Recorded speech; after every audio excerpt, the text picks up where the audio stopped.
Here are some of the stories making headlines today.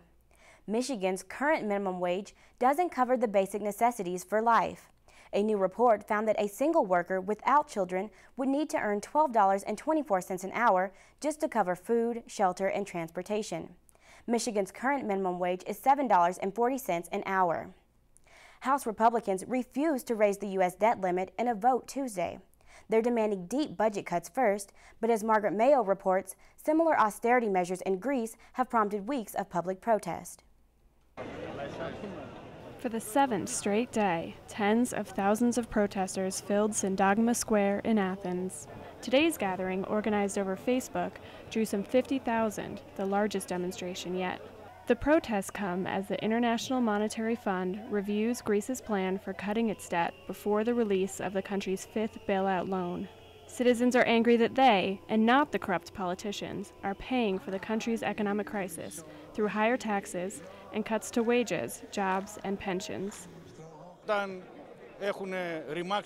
they have torn apart our lives with all the cutbacks, when they have increased prices of basic needs and tickets by 25%, no matter what they do, even this, there is no salvation. Greeks do agree with some of the economic measures, including tackling corruption. Meanwhile, the European Union debates whether to provide further financial support for Greece. More austerity measures were announced for Florida. Governor Rick Scott cut $2 million in health services for at-risk women and children.